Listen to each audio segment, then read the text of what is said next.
Bendecido día para cada uno de ustedes que nos está mirando a través de nuestras redes sociales y a través de las ondas radiales. Esto es Senderos, el programa de la Iglesia Episcopal, la Diócesis de Puerto Rico.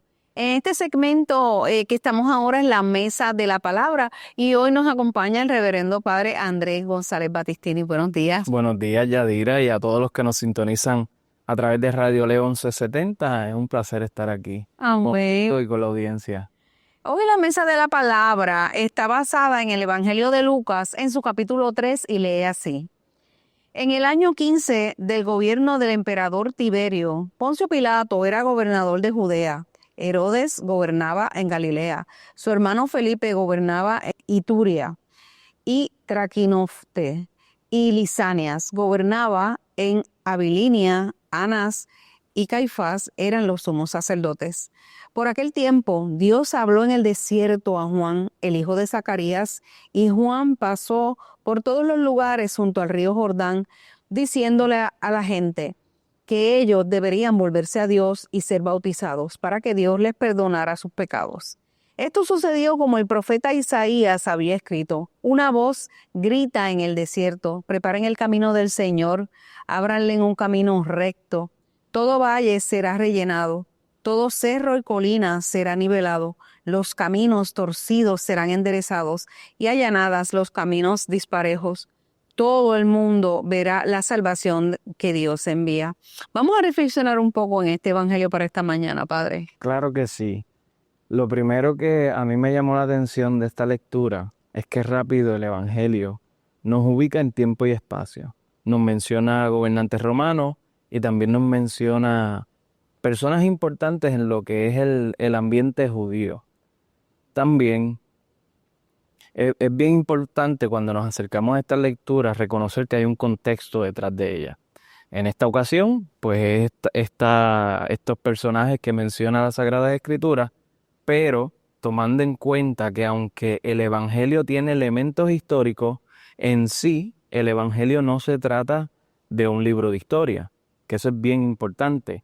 Más bien lo que nos dice el evangelista, comenzando con eso, es que el Evangelio surge dentro de nuestra historia y que nuestra fe también tiene que ver con la historia humana. O sea que más o menos lo que hace es que planta la semillita de que mira, esto pasó y ocurrió.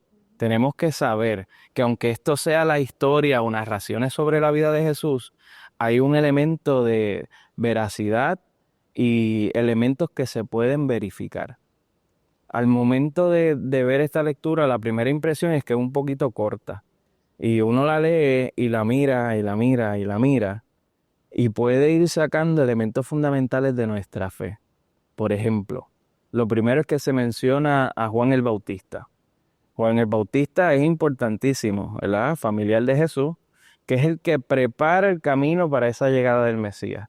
Tal y como lo dijo, ¿verdad? El profeta Isaías en el capítulo 40, si no me equivoco. Y ahí tenemos como que una preparación antes de que Jesús comenzara su ministerio. Lo otro es que también podemos ver en esta lectura que nos habla de un mensaje en específico. Y a mí esto siempre me llama la atención porque llega a lo más profundo de mi corazón.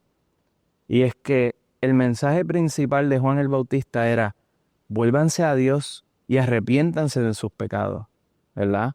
Este bautismo era una ceremonia de purificación. Es diferente al bautismo cristiano, claro está, porque el bautismo cristiano para nosotros tiene un significado un poquito mayor, ¿verdad? Esto era un ritual de purificación que se hacía y que lo hacía Juan el Bautista para tener esa ceremonia de arrepentimiento y obviamente de purificación. A mí lo que me hizo reflexionar es en el bautismo cristiano, porque si analizamos el contexto que expusimos al principio, que el evangelista lo expone, vemos que la sociedad en esos tiempos era muy diferente, extremadamente diferente. Y el bautismo cristiano hace algo bien importante que a veces pasa por desapercibido. Sabemos que nuestra sociedad en su mayoría es cristiana y sabemos que gran parte de nuestros valores morales y éticos pues vienen de esa religiosidad. pero a veces no sabemos qué tanto impacto tuvo Jesús en el mundo.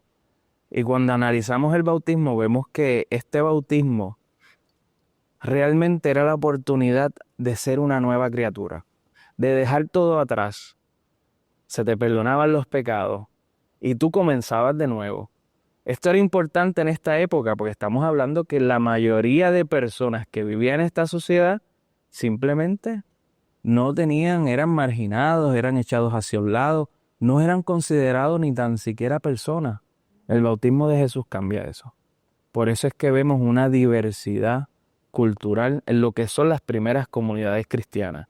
Y yo creo que ese impacto de que a través de un rito tan simple pero tan espiritual, la persona asumía la dignidad que siempre tuvo que tener. Yo voy un poquito más lejos, porque el bautismo nos hace hijos de Dios, nos hace miembros de la comunidad, pero también hay que abogar por las personas que no están bautizadas. Es bueno que se bauticen y nuestro trabajo es precisamente eso, formarlos para llevarlos a ese bautismo. Sin embargo, también reconocemos que todo ser humano viene con una dignidad intachable. Y realmente esa es una de las razones por la cual el Evangelio de Jesús resonó tanto y la comunidad era tan diversa, porque esta gente por primera vez alguien le dijo, mira, tú eres igual de los demás. Y ¿sabes qué? Eres hijo de Dios y tienes una comunidad. Habían personas, por ejemplo, los leprosos, la mujer estaba marginada en esa época. Y el bautismo nos da esa oportunidad. Jesús utilizando una plataforma que ya existía, ¿verdad? Para llegar a ese tipo de personas. ¿Qué tú piensas? ¿Cómo ves la cosa? Bueno, en ese sentido, padre, este texto bíblico que tú muy bien dijiste que es bastante corto, pero es muy profundo. El hecho de que trajeran el texto de Isaías, que es del Antiguo Testamento, a este texto bíblico, a este Evangelio del Nuevo Testamento, nos dice mucho. Porque Isaías, cuando en el texto bíblico de Isaías, él lo dijo, todavía esto no había pasado. Entonces, qué maravilla que ya se estaba dando en el contexto una historia de algo que iba a suceder. Estaban preparando el camino para recibir a Jesucristo desde ese momento de la historia. No es desde que se conformó, es desde el Antiguo Testamento. Esto tiene un gran peso en nuestra historia de salvación. Y lo otro es la figura de Juan el Bautista. Antes de comenzar el padre y yo aquí, yo le dije que a mí me encanta la figura de Juan el Bautista. Yo creo que Juan el Bautista vino a hacer un trabajo maravilloso, vino a enseñarnos algo a nosotros, porque pensamos que nada más él vino a abrir ese camino. No, él vino a enseñarnos a nosotros que nosotros tenemos que ser firmes en la fe.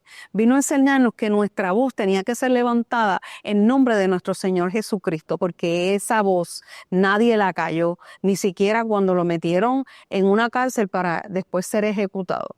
Y eso es así. Una persona que en ese momento de la historia, y usted piense cómo era la historia en ese momento, en ese tiempo, cuando había que creer lo que solamente los poderosos tenían, que obligaban a la gente a creer. Había que creer lo que solamente la ley decía. Y él vino a romper con todo eso. Él vino a decirles, miren, va a venir otro detrás de mí que va a ser mucho más grande. Por eso es que él levantaba la voz y literal, la historia, cuando usted lee los evangelios, en la historia de Juan el Bautista, literal, él hacía eso, él se iba al desierto, él le predicaba a la gente con lo poco que tenía y hacía y movía al pueblo de Dios, ¿verdad?, a bautizarse con ese primer bautismo, para después entonces que ellos fueran bautizados por Jesucristo, ¿verdad?, a través, en el nombre del Padre, del Hijo y del Espíritu Santo. Tuvo el privilegio de bautizar al Maestro. Yo creo que es una persona muy importante en nuestra historia y que nosotros, en ese sentido, es un ejemplo de vida, un ejemplo de sacrificio, de cómo nosotros tenemos que enfrentarnos como seres humanos cristianos, a enfrentarnos a este mundo, porque Él se enfrentó al mundo de su época. Y nos deja saber a nosotros, específicamente la figura de Juan el Bautista nos deja saber el rol de la iglesia, porque a veces uno se pregunta, yo estoy con las preguntas todo el tiempo, me encanta, ¿verdad?, la filosofía, la teología y todo eso, pero también nosotros tenemos que preguntarnos precisamente eso, ¿cuál es la función de la iglesia? Y yo creo que Juan el Bautista lo resume muy bien. Tenemos que volvernos hacia Dios, Sí. poner la mirada en Cristo y arrepentirnos de las cosas que hemos hecho mal, ¿verdad? En la iglesia no está para ser una dictadura de la moral, sino que el trabajo es presentarle a las personas a Cristo. Y yo creo que eso es algo que yo, ¿verdad? En mi feligresía he intentado implementar para que las personas empiecen a ver la iglesia como lo que realmente es, ¿verdad? El obispo en su última carta pastoral, en la de liturgia, él escribió algo que nosotros sabemos de muchas maneras, pero al verlo escrito allí, como que resuena de otra forma. Él escribió que Jesucristo está presente en lo que es la Eucaristía de muchas formas, en la comunidad, en la palabra y sobre todo en los sacramentos. Amén. O sea, cuando uno viene a la iglesia, a mí me gusta ponerlo de esta forma. Es la manera de darle un abrazo a Dios. Eso es así. Con tu comunidad, con la gente que quiere y sobre todo la gracia. Cuando uno viene a la iglesia, uno entra, uno recibe la gracia desde que entra. En la palabra, en la comunidad y sobre todo en los sacramentos. Que es a veces, ¿verdad? A veces olvidamos para qué es que está todo esto, para qué nos metemos en estos revolú. Y es precisamente para eso, para mejorar nuestra conexión con Dios y simplemente que exista un lugar, un momento en donde podamos hablar de estos temas y podamos servir de puente, de alguna manera, ¿verdad? Figurada, de puente entre la relación con Dios y las personas, que podamos hacer esa transición. Amén. Lo demás se queda atrás. Gracias, Padre, por el mensaje tan poderoso para esta hermosa mañana que nos regala el Señor. Bendiciones en tu ministerio y a todos nuestros hermanos y hermanas de la misión San Rafael Arcángel en Yauco. Un abrazo muy grande. Conozco muchas personas allá en San Rafael, así que bendiciones a todos ustedes. Gracias. Señor me los bendiga.